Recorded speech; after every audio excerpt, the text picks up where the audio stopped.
It is hard to imagine this beautiful garden, abandoned and sadly neglected as the building had been, and full of weeds just 20 years ago.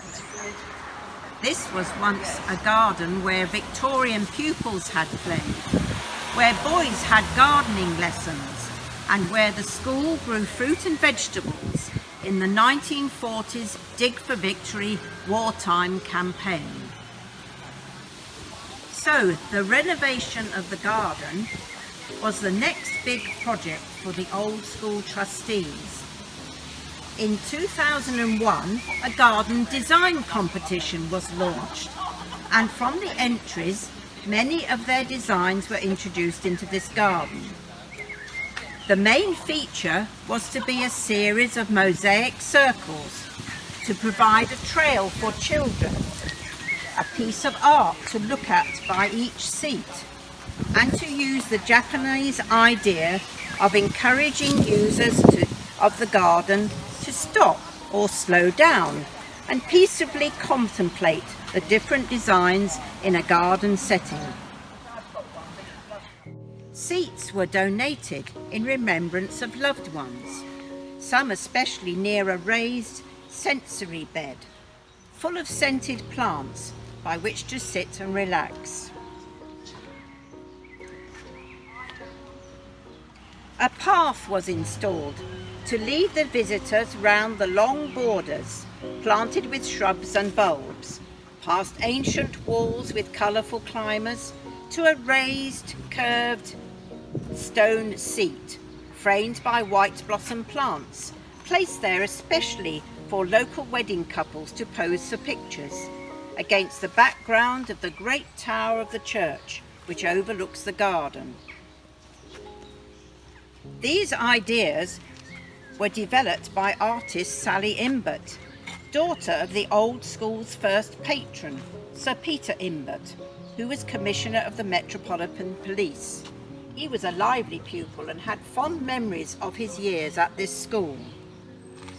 At workshops in New Romney, Sally involved local people at Age Concern, St Nicholas School and at Southlands Youth Centre in choosing images to represent the area. Each mosaic circle is surrounded by small pebbles and blue tesserae to represent the marsh and the sea. Children's hoops are reflected in the circle shape, and children's glass marbles give added shine in sunlight to some designs. Starting at the Queen's Jubilee 2002 mosaic, marking the completion of the garden that same year, let us discover what is featured in the mosaic trail. The Cinque Port Seal mosaic welcomes people to the marsh.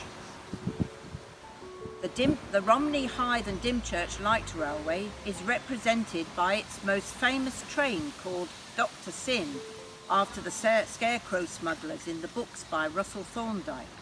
Watch out for the scarecrow waving from the train. The swan is a white symbol near the wedding bench, and it's often seen on marsh dykes and feeding on farmland nearby. The scallop shell mosaic represents our coastal location. The place with its orange spots reminds us of local fishermen. The sheep is a world-famous Romney, and many are seen grazing on the marsh. Red valerian flowers, especially on the shingle, and is said to have been brought here by the Romans. A grey heron, often seen patiently fishing in a marsh dike. Oak and birch leaves represent precious trees on the marsh. Originally, the sea wall was formed by interlocking tree branches and mud, thorny hawthorns being preferred for this. Consequently, trees on the marsh cannot be cut down without permission. Round the copper beech tree, we have 3 more mosaics. The mayfly hatches from many waterways on the marsh. The cabbage is to remind us of local gardens, and the sea cabbage on the shingle beaches. The great water beetle is another creature found in the canal, lakes and dikes of the marsh.